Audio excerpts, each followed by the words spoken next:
시편 34편 11절에서 22절까지입니다. 다윗이 고난을 받을 때 그가 사울의 칼날을 피해서 국경을 넘어가지고 블레셋 땅에 들어갔을 때 그는 죽음의 위기에 처하게 됩니다. 하나님 앞에 얼마나 기도했겠습니까? 그 순간, 그 짧은 순간에 물에 빠져가는 자가 구원을 요청하는 것처럼 하나님 앞에 기도합니다. 뭐 소리를 내서 크게 기도할 수도 없습니다. 사람들이 지금 주변에 둘러 있습니다. 어떻게 하면 살겠는가? 그때 하나님께서 그에게 주신 지혜가 미친 척 해서 살아나라. 그래서 그는 대문짝을 막 손톱으로 긁으면서 주저앉아가지고 침을 질질 흘리면서 알아들을 수 없는 말을 중얼거리면서 그냥 그러고 앉아 있었습니다. 이 다윗을 죽이려고 했던 사람들이 그냥 미치광이로 살도록 그냥 내쫓아버린 거예요. 그래서 다윗이 죽음의 위기를 벗어나서 그 가드라고 하는 곳에서 도망을 칩니다. 하나님께서 주신 은혜를 생각하면서 드린 기도의 시가 바로 시편 34편입니다. 다윗은 내가 이렇게까지 해서 살아야 되냐? 그런 식으로 다윗은 말하지 않았습니다. 자기 인생을 가치 없이 자기의 생명을 별거 아닌 것처럼 여기지 않았습니다. 그가 비록 그런 모습으로 살아났지만 살게 하신 것이 하나님의 은혜다. 자기를 존귀 여기고 그리고 오히려 나의 나됨에 대하여 하나님 앞에 이렇게 찬양을 부르고 있는 모습을 볼 수가 있습니다. 우리는 조금 형편이 나빠진다든지 누가 나를 대접해주지 않는다든지 내 처지가 참 힘들게 되면 비관하게 되고 자기 연민에 빠집니다. 나같이 불쌍한 사람 없을 것이다 이러면서 그것은 옳은 것이 아닙니다. 다윗은 이 비참한 가운데서도 살아날 수 있게 하신 하나님 앞에 감사했어요. 오늘 이 12절 말씀은 우리가 꼭 기억해야 될 말씀입니다. 생명을 사모하고 연수를 사랑하며 복받기를 원하는 사람이 누구냐? 생명을 사랑하고 연수를 사랑하며 복받기를 원하는 사람, 그런 복, 이걸 한마디로 말하면 오래오래 가는 복입니다.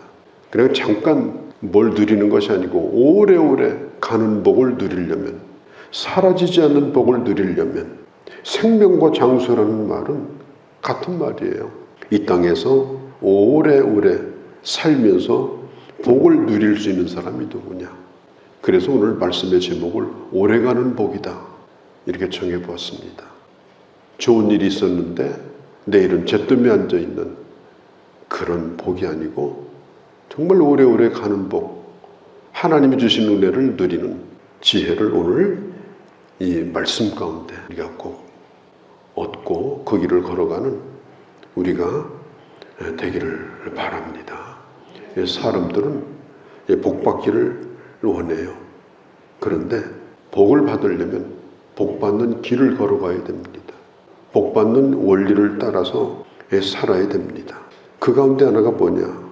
오늘 성경은 말합니다. 내 혀를 악에서 금하며 내 입술을 거짓말에서 금할지어다. 이게 무슨 얘기일까요? 복이 되고 안 되고는 그 사람의 말에 따라서 결정된다. 이걸 말하고 있습니다. 그래서 이 말이 중요한 겁니다.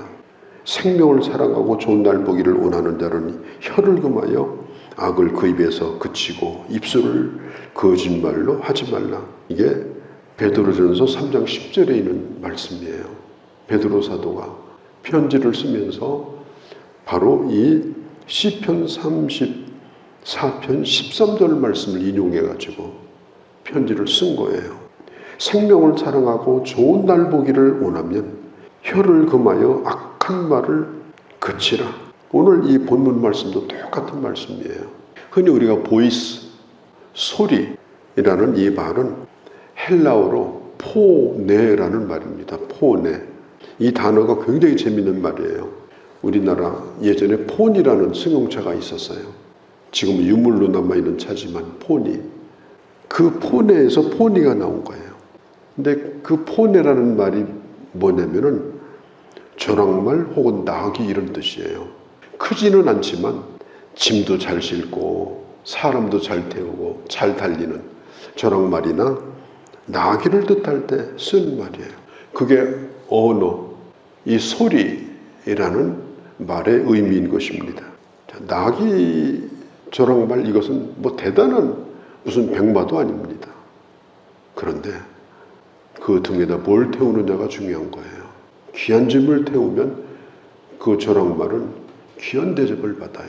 그런데 거기에 천한 것을 싣고 다니면 지나가는 사람이 다 피해요. 중요한 건 뭐냐면은 오늘 나의 말에 무엇을 싣고 다니는가, 이게 중요한 거예요. 언어라고 하는 것은 이건 중립적인 겁니다. 그냥 말일 뿐이에요. 소리가 어떤 걸 담아서 전달하는가, 그것에 따라서 좋은 대접을 받기도 하고 나쁜 대접을 받기도 하고 잘 되기도 하고 망하기도 하고. 우리가 그런 얘기 하잖아요. 살아있는 사람의 입을 어떻게 다물 수 있느냐. 살아있는 사람의 입을 못 다물게 하잖아요. 왜? 말하고 다니니까. 이 사람은 저런 말하고 똑같은 거예요.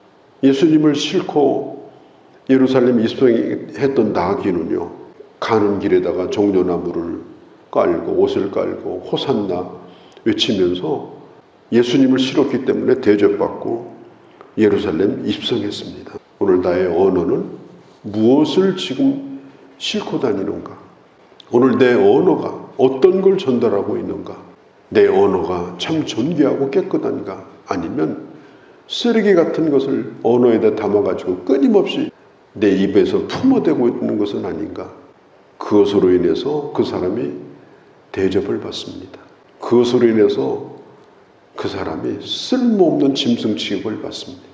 우리가 이것을 깊이 생각해야 돼요. 오늘 성경도 말하지 않습니까? 오래도록 그 생명이 오래도록 복을 받기를 원하는 사람은 말에 악한 것을 혀에서 금해라. 남에게 해를 끼치는 말, 죽이는, 특별히 시비 거는 말, 남을 비난하는 말, 헐뜯는 말, 가시돋친 악담을 하는 말, 중성모략하는 말. 물론 상대방에게 문제가 많이 있어요. 그냥 둬도 되는데 계속 중성모략을 해요. 이런 사람은 결코 하나님의 복을 받을 수가 없어요. 왜? 이미 그 등에다가 쓰레기를 싣고 다니는 거예요. 아무리 웃고 다녀도 그 언어가 더러우면 그 사람은 복된 자가 될 수가 없습니다. 우리가 어떤 말을 해야 되는가? 선한 말을 해야 됩니다. 다른 사람에게 도움이 될 수 있는 말을 해야 됩니다. 내가 말을 해서 상대방이 도움이 되도록, 그 사람의 생명에 도움이 되도록 생명을 살리는 말을 해야 됩니다. 격려하는 말을 해야 됩니다. 위로하는 말을 해야 됩니다. 아주 중요한 거, 긍정적인 말을 해야 됩니다. 긍정의 언어. 특별히 하나님의 사람은 다른 사람을 축복하는 말을 해야 됩니다. 이렇게 하게 되면 우리는 아주 잘 나가는, 좋은 대접을 받는, 하나님과 사람에게 인정받는 그런 사람이 될 수가 있습니다. 우리가 잠언 18장 20절에도 사람은 입에서 나오는 말로 나오는 열매로 배가 부른다고 했어요. 그 사람이 지금 따먹는 열매는 그 사람의 입술에서 나온 것으로 맺은 열매다. 우리가 말을 고치게 되면, 언어를 고치면 그 사람의 습관도 고쳐집니다. 언어를 고치면 그 사람의 인생도 완전히 고쳐집니다. 말이 씨가 된다라고 하는 그런 우리의 속담도 있습니다. 우리는 은혜 받은 사람들이고 예수 그리스도의 생명을 소유한 자들이고 또 다른 사람을 살리는 자로 부름을 받았고 또 우리 입술은 특별히 생명의 언어로 복음을 전해서 생명을 구원하는 자로 하나님은 우리를 이 땅에 세우셨기 때문에 오늘 성경에 있는 대로 생명을 사모하고 연수를 사랑하며, 연수를 사랑하며 이 말은 오래오래도록 그런 뜻이에요. 복을 받기를 원하느냐? 답이 있습니다. 내 혀에서 악을 금하라. 거짓말로 사람들을 속이고 중상모략하는 일을 하지 말라. 그러면 내게 주신 복이 오래 가게 될 것이다. 또 한 가지는 오래 가는 복을 받으려고 하면 14절에 선하고 화평을 쫓는 자가 되라. 선을 행하고 화평을 쫓는 자가 되라. 특별히 우리는 화평을 사랑하는 자가 되어야 합니다. 전쟁을 하면 누가 이길까요? 전쟁을 하면 둘 다 집니다. 지금 러시아하고 우크라이나하고 전쟁을 해요. 러시아가 전쟁을 걸었어요. 지금 누가 이기고 지금 둘 다가 다 죽고 있어요. 이미 이긴 사람도 진 사람도 없는 다 지는 싸움을 하고 있는 거예요. 물론 먼저 전쟁을 걸어온 사람이 있겠죠. 그래서 이 전쟁이라고 하는 것은 무서운 겁니다. 우리가 이 북한을 자극하지 않으려고 얼마나 애를 쓰고 있습니까? 왜 그래요? 전쟁이 나면 국가의 번영도 평화로운 가정도 내 자녀의 후대도 없기 때문에 그런 거예요. 그래서 어떻게 하든지 평화를 추구하려고 하는 겁니다. 사람들 사이도 마찬가지예요. 좌충우돌, 이 사람과 싸우고 저 사람과 싸우고 계속해서 자기를 소모하며 사는 사람은 그 인생에 행복하지 않아요. 어떻게 하든지 화목을 쫓으라. 그러면 내 생명의 오래오래 기간 동안에 하나님의 복이 임할 것이다. 이렇게 성경은 말하고 있습니다. 15절, 17절에 보면 생명을 사모하고 오랜 복을 받으려고 하면 뭘 해야 되느냐? 부르짖으라. 여기 보면 부르짖으라는 말이 15절에 그의 귀는 그들의 부르짖음을 매 기울이시도다. 17절에 의인의 부르짖음에 여호와께서 들으셨고 건지셨도다. 우리가 하나님의 복을 받으려면 하나님의 도움을 구하는 자가 되어야 합니다. 부르짖는 자가 되어야 돼요. 부르짖을 때 하나님께서 들으셔요. 우리가 자식을 기르고 있지만은 우리가 자식의 필요에 얼마나 민감합니까? 그렇지만 그래도 부모에게 내가 필요한 것이 뭔지 구체적으로 얘기를 하는 자녀에게 부모는 뭘 줄까 확실하게 알게 됩니다. 저희가 뭘 원하는지, 뭘 달라고 하는 건지, 요구가 뭔지 그러고만 앉아 있으면요. 부모가 원은 있어도 좋은 걸 줄 수가 없어요. 그래서 우리는 하나님은 좋으신 하나님이니까 하나님은 좋은 걸 주기를 원하시니까 언제든지 구하고 부르짖는 자가 되어야 한다. 그게 하나님의 복을 받는 길이다. 그리고 18절에 여호와는 상한 자를 가까이 하시고 중심으로 통회하는 자를 구원하시는도다. 상한 자, 이 상했다고 하는 말은 다른 번역에 보면 마음이 깨졌다 이렇게 번역했어요. 흔히 말하는 broken heart, 마음이 부서져 버렸어요. 이건 뭐하고 똑같은가 하면 기와장이 산산조각 난 것 같죠. 유리잔이 완전히 깨져버린 것처럼 마음이 깨져버린 거예요. 그래서 내 마음이 수습이 안 돼요. 고쳐지질 않는 거예요. 이미 깨져버렸기 때문에. 그걸 누가 수습을 합니까? 그걸 누가 고쳐줍니까? 병원에 가서 고칩니까? 상담으로 고칩니까? 내 스스로가 고칠 수 있습니까? 오늘 이 세상에 마음 깨진 사람들이 한두 사람이 아니잖아요. 다 부서지고 깨졌는데 이걸 누가 다시 복구시킬 수 있습니까? 안 되는 거예요. 성경은 말합니다. 마음이 상한 자를 하나님이 가까이 하신다. 다윗의 시편 가운데 보면 이런 시편도 있어요. 부모는 나를 버렸으나 여호와는 나를 영접하였다. 다윗도요, 마음이 깨진 사람이었어요.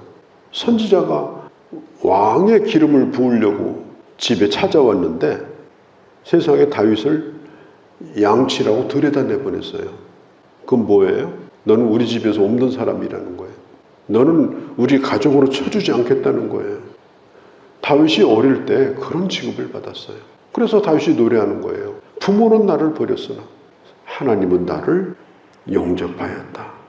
우리는 서로 살면서 이게 상처를 주고받고 삽니다. 그런데 하나님은 그 마음에 상처가 많은 사람을 오늘 성경이 분명히 말합니다.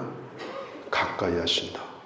영국의 시인이고 유명한 소설가인 오스카 와일드라는 사람이 있어요. 오스카 와일드가 이런 말을 했습니다. 예수 그리스도는 상한 마음을 통하지 않고서는 들어오시지 않는다. 예수 그리스도는 어느 마음에 들어가시느냐? 상한 마음에 들어가신다. 우리 주님은 마음이 상해서 깨어진 사람을 사랑하셔요. 그를 치유하시고 그를 완벽하게 다시 회복시켜주는 분이 바로 예수 그리스도입니다. 우리가 이 세상에 살면서 참 오래오래 가는 그런 아픔들이 많지만, 그러나 하나님은 나의 그런 마음을 통해서 이미 오셨고, 그리고 나와 함께 하시고 지금도 나를 사랑하신다. 다윗은 그걸 믿었고 살았기 때문에 완전히 치유가 되어서 그런 귀한 하나님의 사람이 될 수가 있었던 것입니다. 의인은 고난이 많으나 여호와께서 모든 고난에서 건지시는도다. 의롭게 살려고 하면 고난이 와요. 정직하고 성실하게 살려고 해도 고난이 와요. 그런데 하나님은 의인의 고난을 기억하시고 그리고 그를 건져 주십니다. 20절에 뼈가 꺾이지 않게 하겠다. 뼈가 뭘까요? 뼈는 버티는 힘입니다. 뼈는 내면의 힘입니다. 뼈는 보이지 않아요. 뼈가 보이면 큰일 나요. 그래서 이 근육과 피부가 뼈를 다 감싸고 있기 때문에 우리 몸에서는 뼈가 하나도 안 보여요. 그런데 이 뼈가 뭐냐? 버티고 서 있게 하는 힘이 바로 뼈예요. 아무리 호우대가 멀쩡해도 내가 버틸 힘이 없고요. 내 내면의 힘이 사라져버리면 그대로 그냥 붕괴돼 버려요. 하나님은 내 뼈가 꺾이지 않도록 하시겠다. 내 삶의 용기가 꺾이지 않도록 하나님께서 나를 붙드시고 나를 다시 일어나게 하시고 강하게 하신다. 그게 바로 20절의 말씀입니다. 그의 모든 뼈를 보호하시며 그 중에 하나도 꺾이지 아니하도다. 오늘 중요한 몇 구절을 말씀을 드렸는데 오늘 주제는 이렇습니다. 오래가는 복. 우리가 복을 받으려면 오래가는 복을 받아야 되겠죠. 그렇죠. 그런 복을 받는, 이 복이라는 말은 행복과 동의어입니다. 오래가는 행복을 누리며 사는 길이 뭘까?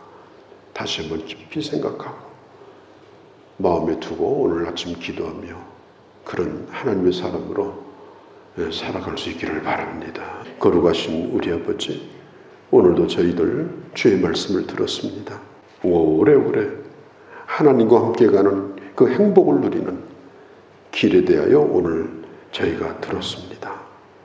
금할 것을 금하고 해야 될 일을 하며 그리고 하나님과 함께 이 길을 걸어가므로 끝까지 복된 자들이 다 되게 하여 주시옵소서. 우리 주 예수님의 이름으로 기도하옵나이다. 아멘.